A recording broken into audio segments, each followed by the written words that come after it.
Old సిటీలో మన హిందువులు బతకాలంటే చాలా ఇబ్బంది. నువ్వు గట్టి పోటీ చేయగలుగుతావు అని చెప్పి ఆలోచనతో వారు నాకు పోటీ నిలబెట్టారు. నేను గట్టిగా పోటీచ్చినాను. ఎంఐఎం గుండెలను నిద్రవేరు. दुश्मनों का कलेजा कांप गया, देख बेटा तेरा बाप आ गया. ఆర్ఎస్ఎస్ లో పనిచేసిన నేను హిందువుల గురించి కులాన్ని పక్కకు పెట్టి మతం ధర్మము భారత మాత గురించి నేను పనిచేసింది. నేను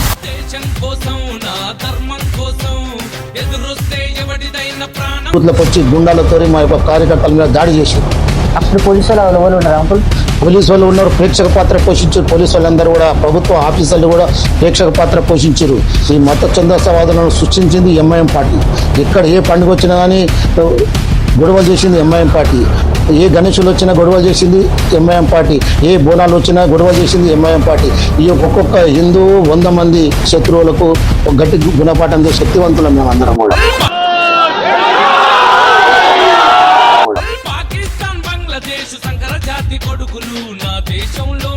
చచ్చినా బతికినా 10 వచ్చినా 10 రాకుండా మేము హిందువుల పక్షాన ఉంటాం. మేము టోబీలు పెట్టుకొని తిరగము.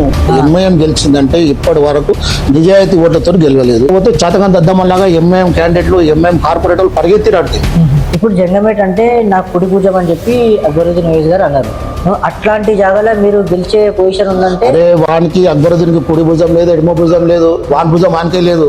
వాడేం కూర్తాడు దేశం గురించి, వాడేం చేస్తాడు, ఓటు సీటుకు వాన్ చేస్తాడు. వాని బతుకులా, వాని అయ్యే బతుకులా, వాని బతుకులా. ముస్లింస్ వాళ్ళకు ఓట్లు వేస్తారన్న మాట వాస్తవం కాదు.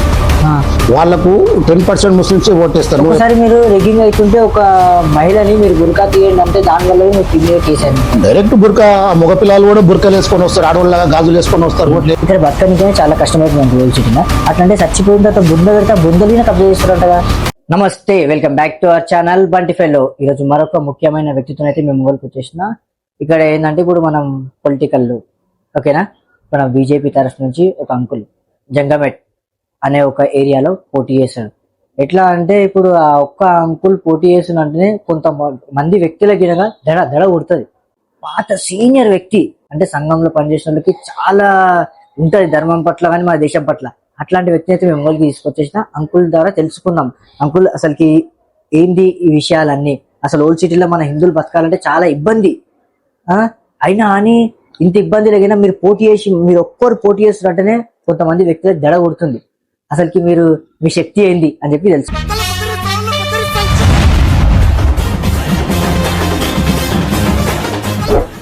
నమస్తే అంకుల్. నమస్తే. నమస్తే అంకుల్, మీ పేరు మా తెలుగు వ్యూవర్స్ కి మీరు ఎక్కడ ఉంటారు చెప్పండి. నా పేరు కౌడి మహేందర్. నేను లాల్ దర్వాజా నివాసము. దగ్గర 30 సంవత్సరాల నుంచి ఆర్ఎస్ఎస్ లో నేను పనిచేసినాను. 2014లో కూడా భారతీయ జనతా పార్టీలోకి వచ్చాను. మొట్టమొదటిసారినే నేను జంగమేట్ లో భారతీయ జనతా పార్టీ నుంచి మాకు పెద్దల అవకాశం ఇస్తే పోటీ చేయడం జరిగింది.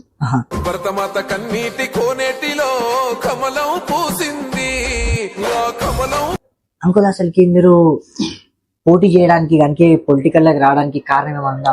కారణం ఏం లేదు. పార్టీ ఆశించి పార్టీ చెప్పింది నువ్వు పోటీ చేస్తే బాగుంటుంది జంగమేట్ అని. జంగమేట్ తరపు నుంచి ఒక ఆర్ఎస్ఎస్ వ్యక్తిగా నువ్వు గట్టి పోటీ చేయగలుగుతావు అని చెప్పి ఆలోచనతో వారు నాకు పోటీ నిలబెట్టారు. నేను గట్టిగా పోటీచ్చినాను. ఎంఐఎం గుండెలను నిద్రవేరు. दुश्मनों का कलेजा कांप गया, देख बेटा तेरा बाप आ गया. జంగమేట్ ప్రజలు పూర్తి సహకారం, యువకులు పెద్దలు అందరు కూడా పూర్తి సహకారంతో వాళ్ళ యొక్క సైనికుల్లాగా నా ఎంబడి పనిచేసారు. వాళ్ళ ధైర్యము నా ధైర్యం ఉమ్మడించి ఎంఐఎం భూతాపితం చేయడానికి మేము గట్టిగా పోటీచ్చాము. మేము ఎంఐఎం అక్బరుద్దీన్ కు నిద్ర పోకుండా మేము ఆ రోజు జంగమేట్ లోపల నా ఎంబడి జంగమేట్ యువ సైన్యము బోధపట్నం యొక్క యువకులందరూ నా ఎంబడి ఉన్నారు.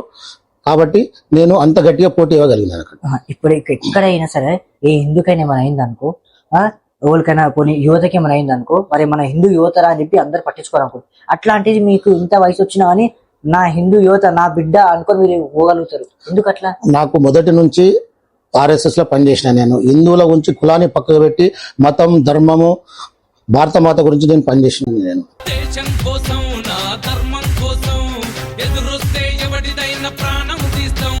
ఈ రోజు నేను కులాన్ని పక్కకు పెట్టి ధర్మానికి ఏ ఆటంకమైనా నేను ముందుంటాను.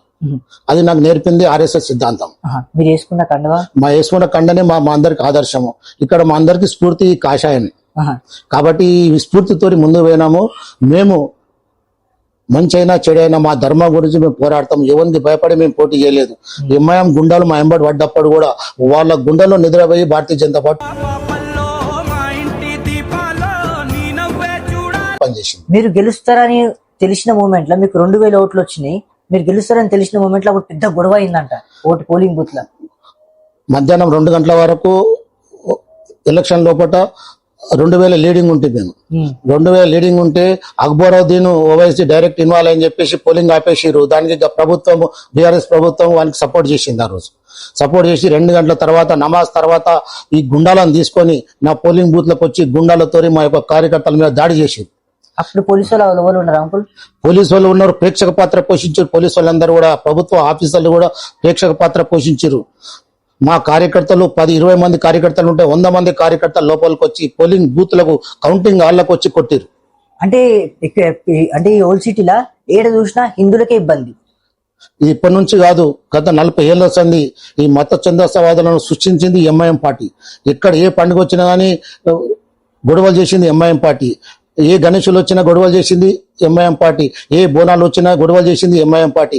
ఈ యొక్క పాత పట్టణాన్ని పాకిస్తాన్ చేస్తామని చెప్పేసి వాగ్దానాలు చేసి ఈ రోజు లాల్ దర్వాజాను అరా దర్వాజా చేస్తామని అప్పటి నుంచి చెప్తున్నారు వాళ్ళు. ఎవరి దమ్ముల నుండి ఎవరి గుండె ధైర్యం లేదు. మా కుక్కలు మురిగినట్టు మురిగితే ఈ కుక్కలతో సాధ్యం కాని పని అది. ఇక్కడ హిందువులంతా బలహీనులు కాదు. హిందువులు ఒకసారి కన్ను తెరిస్తే కూడా మజైపోతారు, కాలిపోతారు. మీరు అందరు కూడా హిందువుల ధైర్యము ఒకసారి మేము చూపించినాం అనుకో, మేము మా దేశం గురించి ధర్మం గురించి ఈ రోజు చూస్తున్నాము.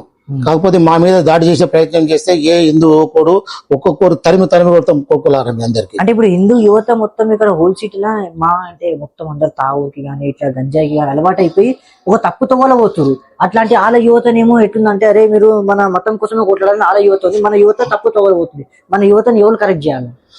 యువతను మన యువత కరెక్టే ఉన్నది. మన యువత అంటే ఇంతకుముందు మన వ్యవస్థ హిందూ వ్యవస్థ గట్టిగా ఉండేది. ఇప్పుడు కొంచెం సంతానం తక్కువైన వల్ల కొంచెం బలహీనమయ్యారు. ఆ బలహీనం అని చెప్పేసి వాళ్ళు ఏదో బలహీనలు ఉన్న హిందువులు అని చెప్పేసి దాడి చేయడానికి ప్రయత్నం చేస్తే మేము బలహీనం కాదు. ఒక్కొక్క హిందువు 100 మంది శత్రువులకు ఒక గట్టి గుణపాఠం చేసే శక్తివంతులం మేము అందరం కూడా.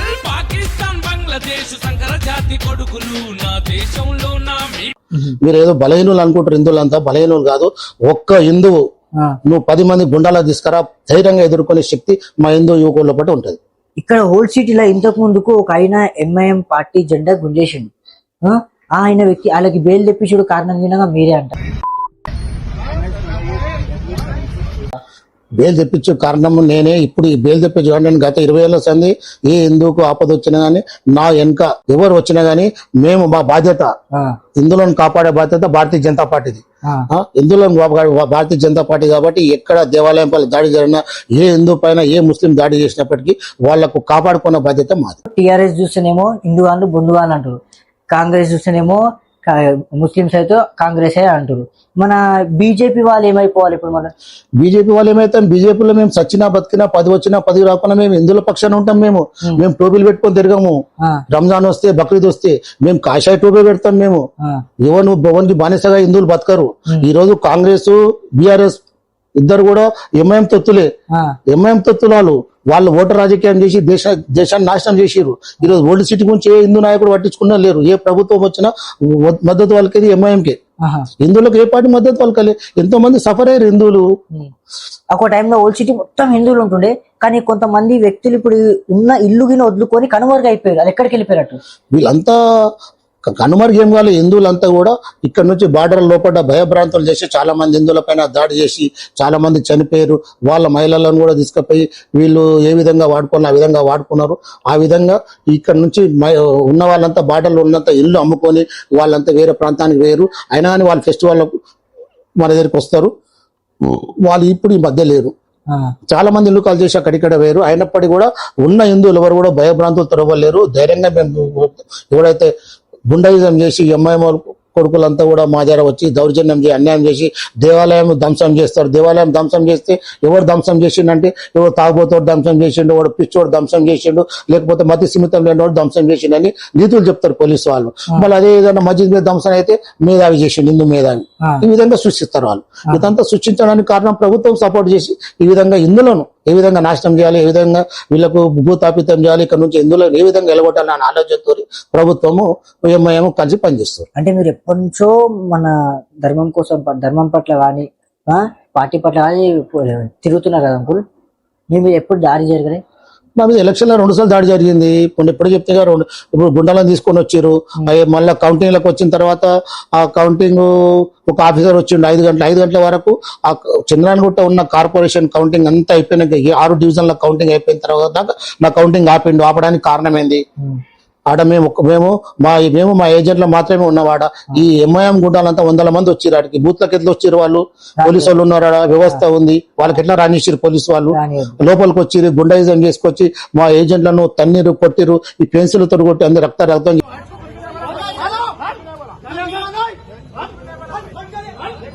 చేసారు. కౌంటింగ్ ఏజెంట్లను లోపలికి వచ్చి కొట్టి దాడి చేయడానికి వస్తున్నారు అని చెప్పి దాడి చేయడానికి వస్తే నాకు టాస్క్ ఫోర్స్ వాళ్ళు నన్ను మొత్తము నన్ను అదుపులోకి తీసుకోరు. టాస్క్ ఫోర్స్ వాళ్ళు మా పిల్లలను కొట్టిన తర్వాత గంట వరకు వచ్చిర్రు. గంటలు వచ్చి మేము కౌంటింగ్ చేస్తున్నాం అని లొల్లి చేసి మేము విజయం సాధించామని చెప్పేసి వాళ్ళు వచ్చి డిక్లేర్ చేసి ఆఫీసర్ వచ్చి. అంటే మీరు గెలిచే సీటు ఆపోజిట్ ఎట్లా వెళ్ళిపోయింది? వాళ్ళు దౌర్జన్యం చేసి గుండాయుధం చేసి ప్రభుత్వం సపోర్ట్ తోటి ఆ రోజు మేము మా కౌంటింగ్ లో మా ఏజెంట్లు కొట్టిన తర్వాత కౌంటింగ్ లో మా ఏజెంట్లు ఎవరు లేరు, అందరు వెళ్ళిపోయిన తర్వాత వాళ్ళు కౌంటింగ్ చేసిరు. కౌంటింగ్ చేసి ఎంఐఎం గెలిచిందని చెప్పి చెప్పడం జరిగింది. ప్రెస్ వాళ్ళు ఉన్నారు, పోలీసు వాళ్ళు ఉన్నారు, అందరు ఉన్నారు. రెగ్గింగ్ ఒక పోలింగ్ బూత్ లో రెగ్గింగ్ అవుతుందని చెప్తే మీరు ఎలక్షన్ వదిలేసి మరీ మీరు రెగ్గింగ్ గారికి పోతే 2 వ్యక్తులు అటోకోలు ఇటోకోలు ఉరికిపోయారు. నేను ఆ వీడియో చూసా, చాలా వైరల్ అయింది. వాళ్ళ జీవితము వాళ్ళ బతుకులు అంతా ఎంఐఎం గెలిచిందంటే ఇప్పటి వరకు నిజాయితీ ఓట్లతో గెలవలేదు. వాళ్ళ ఓట్లన్నీ కూడా తలుపులు పెట్టి రిగ్గింగ్ చేసి వాళ్ళ జీవితం అంతా రిగ్గింగ్ తోనే గెలిచారు. ఇప్పుడు ఓట్లు అంటే బయట ఎట్లా నడుస్తాయి? ఇప్పుడు మా సికింద్రాబాద్ ఓట్లు ఎట్లా నడుస్తాయి? గవర్నమెంట్ స్కూళ్ళలో నడుస్తాయి. ఇట్లా ఇండల్లో పెట్టి నడపడం. గవర్నమెంట్ స్కూల్లో పాటు ఒక్కొక్క స్కూల్లో పాటు 8 బూతులు, ఒక్కొక్క స్కూల్లో పాటు 10 బూతులు. ఆడ ఎవడు ఊరు ఏ పోలీస్ ఆఫీసర్ ఉండడు. ఒక చిన్న ముసలాయన పెడతారు కానిస్టేబుల్ ఆడ. అది చేత కాకుండా మనిషిని ఒక కానిస్టేబుల్ హోమ్ గార్డ్ ను పెడతారు ఆడ. ఆ 10 బూతులలో 10 బూతులు రిగ్గింగే. 10 బూతులు రిగ్గింగ్. అట్లా మాకు ఇన్ఫర్మేషన్ వస్తే నేను పోయి ఆ బూతులు నేను ఆపిన తర్వాత ఇలా జరుగుతుందని పోలీసు వాళ్ళు నిలదీస్తే మేమున్నామని మేము పోయిన తర్వాత గంటకు పోలీసు వాళ్ళు వస్తారు. అక్కడ గంటకు పోలీసు వాళ్ళు వస్తారు. చాతగాని దద్దమ్మల్లాగా పరిగెత్తిరు. మేము పోతే వాళ్ళ బూత్లలో పోతే చాతగాని దద్దమ్మల్లాగా ఎంఐఎం క్యాండిడేట్లు ఎంఐఎం కార్పొరేటర్లు పరిగెత్తిరు. అడిగి పరిగెత్తిన వాళ్ళు వీళ్ళు బీజేపీతో పోరాటం చేస్తారా? చేయలేరు. బీజేపీతో పోరాటం చేస్తారా? జంగమేట్లో ఉన్న పాతపట్నం ఎందులతో పోరాటం చేస్తారా? వాళ్ళ ఏరియాలో కొట్లాడినాం మేము పోయి. ఇప్పుడు జంగమేట్ అంటే నాకు కుడి భుజం అని చెప్పి అక్బరుద్దీన్ ఓవైసీ గారు అన్నారు. అట్లాంటి జాగాలో మీరు గెలిచే పొజిషన్ ఉందంటే అరే వానికి అక్బరుద్దీన్కి కుడి భుజం లేదు, ఎడమ భుజం లేదు, వాని భుజం వానికే లేదు. వాడేం కూర్తాడు దేశం గురించి? వాడేం చేస్తాడు? ఓటు సీటుకు ఆన్ చేస్తాడు. వాని బతుకులా, వాని అయ్య బతుకులా, వాని బతుకులా, వాని కొడుకుల బతుకులా. 40 ఏళ్ల సంది ఎమ్మెల్యేలు ఎంపీలు ఉన్నారు. ఏడా అభివృద్ధి చేసిన వాడు? ఏదైనా ఈ అన్యాయంగా రిగ్గింగ్లు చేసి పోలింగ్ బూత్లని కబ్జా చేసుకొని ఈ విధంగా చేసే పనులే రెచ్చగొట్టి పనులు. 15 నిమిషాలు టైం ఇస్తే ఇందులంతా కాల్ చేస్తాం, ఇందులంతా కొట్టి చంపేస్తాం. ఈ మాటలు మాట్లాడి ఇందులో రెచ్చగొట్టి ఓట్లు వేసుకొని వాడు గెలిచింది తప్ప మరో ఒకటి లేదు ఏమి. అంటే ఇప్పుడు మన హిందువులు గినంగా కొంతమంది ముస్లింస్ కి ఓటేస్తారు, కానీ ఏ ఒక్క ముస్లిం మన హిందువులకు ఓటేయరు. ముస్లింస్ వాళ్ళకు ఓట్లు వేస్తారన్న మాట వాస్తవం కాదు. వాళ్ళకు 10% ముస్లింసే ఓటేస్తారు. నువ్వు ఎప్పుడన్నా చూడు వాళ్ళ యొక్క రిజల్ట్ చూడు. వాళ్ళకు ఎలక్షన్ రోజు వాళ్ళ సరళి చూడండి మీరు. ప్లస్ వాళ్ళు ఎలక్షన్ స్టార్ట్ అయితే ఉదయం 8 గంటలకు 7 గంటలకు 8 గంటలకు స్టార్ట్ అయితే 12 గంటల వరకు కూడా వాళ్ళ ఓటింగ్ శాతం పెరగదు. 10%, 12%, 15% కంటే ఎక్కువ పెరగదు. ఆ తర్వాత వాళ్ళు 2 గంటల 3 గంటల తర్వాత ఇక అందరూ మ్యాప్లను తయారు చేసుకొని వచ్చి ఒక్కొక్క కార్పొరేటర్ 20 మంది 100 మంది ఇక గుండాలను తీసుకొచ్చి వాళ్ళు ఇక్కడ కూడా బయట కూడా ఏం అర్థం కాదు వస్తారు. పోలింగ్ బూత్లని కబ్జా చేస్తారు. కబ్జా చేసి ఇక నువ్వు 6 గంటల వరకు రిగ్గింగ్, పోలింగ్ బంద్ అనగానే ఇంకా రిగ్గింగ్ చేస్తూనే ఉంటారు వాళ్ళు.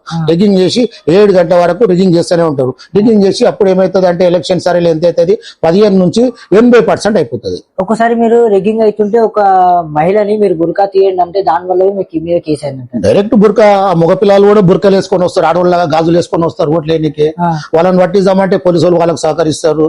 మరి బుర్క తీయరా బాబు అంటే నీ మీద కేసు పెడతాము, మా మహిళ పైన బుర్క తీయమంటావా అంటే వాళ్ళ మహిళలు కాదు జెంట్సులు బుర్కలు వేసుకొని వచ్చారు. అలాంటి విషయం మేము పోలీసులకు చెప్తే పట్టించుకోరు ఎవరు. అంటే ప్రభుత్వం ఉన్నది ఉత్తి పొలిటికల్ వాళ్ళైతే పెద్ద స్థాయిలో ఉన్న పొలిటికల్ కింద పనిచేయనికినేనా? పోలీసు వాళ్ళు ప్రభుత్వం అంతా వాళ్ళకి మద్దతు వాళ్ళ చెక్కు చేతుల్లో ఉంటారు. వాళ్ళంతా వాడు అన్నాడు కదా రేవంత్ రెడ్డి, మేము టోపీ పెట్టుకుంటే మేము ముస్లిం మేమంతా తురుకోలేమే. ఈయన మన ఎవరు కేసీఆర్ కూడా ఒక మాట అన్నాడు అప్పుడు, హిందువులు బొందుగాలు అంటావు, టోపీ పెట్టుకొని మేము ముస్లింలు ఒకే అంటారు. ఇక వాళ్ళు ముస్లింలు సపోర్ట్ చేయకపోతే హిందువులా? వాళ్ళ పేరు మార్చుకొని తురుకోళ్ళ పేరు మార్చుకుంటే మంచిది. వాళ్ళు కాంగ్రెస్ ఇప్పుడు కాదు, గత 10 ఏళ్ళ 20 ఏళ్ళ సంది కూడా వాళ్ళు ఉన్నారు. కాంగ్రెస్ ప్రభుత్వం ఉన్నన్ని రోజు కూడా ప్రత్యేకంగా పరోక్షంగా ఎంఐఎం కు సపోర్టింగ్ ఉంది కాబట్టి వాళ్ళ ధైర్యంతోనే వీళ్ళంతా ఇక్కడ రిగ్గింగ్ చేస్తారు. వాళ్ళు ఇప్పుడు ఎంఐఎం లీడర్ ఏమన్నాడు అంటే, కొన్ని రావైనా రాని, రెడ్డి అయినా రాని, ఎవరైనా రాని, వాళ్ళందరూ మా కిందనే అని చెప్పి చెప్పిండు. మళ్ళీ వాస్తవంగా చెప్పింది కాదు, అవాస్తవం. రావచ్చినా, రెడ్డి వచ్చినా, బుడ్డి వచ్చినా, ఎవడు వచ్చినా గానీ ఎంఐఎం కు మద్దతు కలుగుతారు. వాడు ఏం చెప్తే అదే చేస్తారు. చీప తీసి పడేసినా వాళ్ళ కింద మనం ఎందుకు పోవాలి?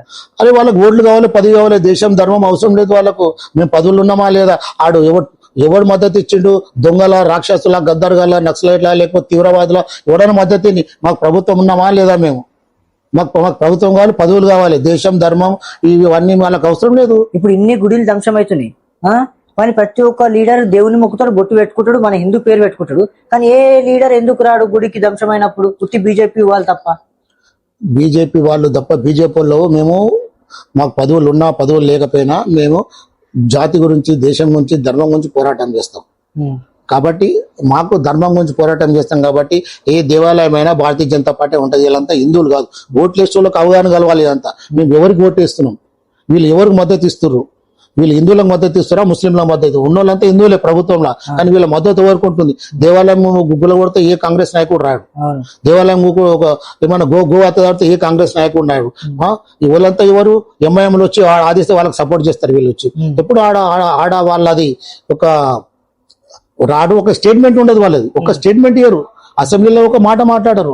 దేవాలయాలు ఎన్ని దేవాలయాలు ధ్వంసమవుతున్నాయి. ఇప్పుడు సికింద్రాబాద్ లో ఎన్ని, హైదరాబాద్ లో, మన పాతపట్నంలో ఎన్నో దేవాలయాలు ధ్వంసమైనాయి. మొన్న గోవు గురించి కూడా కాటదాన్లో వాళ్ళ పైన పీడియాక్ట్ కేసు పెట్టారు. వాడు అఫ్సర్ ఖాన్ వాడి పేరు ఉంది కదా, వాడు గోవులను తీసుకపోతే అడ్డుకొని వాడు నోటుకు వచ్చింది మాట్లాడాడు. ఎంఐఎం లీడర్ వాడు. ఇవన్నీ చేసేటోళ్ళంతా వాళ్ళు అందరూ సపోర్ట్ వాళ్ళ మీద కేసులు ఎందుకు పెడతలేరు? ఎందుకు పెడతారు? కార్యకర్తల మీద కేసులు పెడతారు. చిన్న చిన్న కార్యకర్త పీడిఎఫ్ పెడతా అంటారు. ఇంకో కార్యకర్త గోవా అయితే నీకేం అధికారం, పోలీసు వాళ్ళకి ఫోన్ చేయమంటాడు. వాడు డైరెక్ట్ అటాక్ చేయొచ్చు. వాడు పోలీసు వాళ్ళకి తెలియకుండా అటాక్ చేయొచ్చు. మేము పోలీసు వాళ్ళకి ఇన్ఫర్మేషన్ ఇచ్చి చేతి పట్టుకొని కూర్చోవాలి. అది దూరం మీ పోలీసు వాళ్ళకి. అంటే అంకుల్ మీ ఏజ్ అయిపోయింది, మీరు అంటే అయిపోయింది ఏమంటే కొంతమంది ఏమనుకుంటారు, అరే అంకుల్ ఏజ్ అయిపోయింది కదా, అంకుల్ ఏమి దేనికి రాలేడు, మేము నిలబడతాం, అలా మేము పోటీ చేస్తాం అనే వ్యక్తినాడు. కానీ మీరు ఏజ్ అయిపోయినా కానీ ఒక యంగ్ అబ్బాయి లెక్క మీరు పోటీ చేసుకుంటే మీరు దూసుకొని వెళ్తున్నారు. ఇన్ ఫ్యూచర్ లో మీరు గెలిస్తే కనుక మన హిందువులకి ఇప్పుడు స్వేచ్ఛ లేదు మనకి, ఇక్కడ మీరు స్వేచ్ఛ కల్పిస్తారు అనుకోవచ్చా? తప్పకుండా మేము హిందువుల పక్షాన్ని ఎప్పుడు కాదు, 50 ఏళ్ల నుంచి హిందువుల పక్షాన్నే ఉన్నాం. ఇక్కడ హిందువులను రక్షించుకోవడానికి మేము పనిచేస్తున్నాం. ఈ 50 ఏళ్ల నుంచి నిజాం సర్కార్ నుంచి, ఔరంగజేబ్ నుంచి కూడా ఈరోజు పాతపట్నం మీద ఎంఐఎం హిందువుల పైన దౌర్జన్యం చేసింది. హిందూ దేవాలయాల పైన మీద దాడులు చేస్తా ఉంది. ఇప్పుడు కొత్త కాదు ఇది, గత ఎన్నో ఏళ్ల సంది జరుగుతుంది, తరాల నుంచి వస్తుంది ఇది. అయినా కానీ మేము ఇక్కడ హిందువుల రక్షణ గురించి మేము జీవిస్తున్నాం. ఇక్కడ మాకు ఏదో ముస్లింల ఓట్ల గురించి బీజేపీ ఆశపడతలేదు. ఇక్కడ ఉన్న హిందువులను రక్షించుకోవాలి. హిందువులు మాకు గెలిపించకపోయినా హిందువుల గురించి మేము పనిచేస్తాం. ధర్మం గురించి పనిచేస్తాం, దేవాలయం గురించి పనిచేస్తాం, హిందూ యువకుల గురించి పనిచేస్తాం. హిందూ యువకులు ఎన్నో ఏళ్ల సంది ఎన్నో కేసులు పెట్టుకొని సఫర్ అయ్యారు. ఇప్పుడు బక్రీద్ వస్తే ఎన్నో హిందువుల మీద కేసులు అవుతాయి. దేవాలయం దాడుల మీద ఎంతో మంది హిందువుల మీద దాడి, ఎంతోమంది పేరెంట్స్ చనిపోయారు.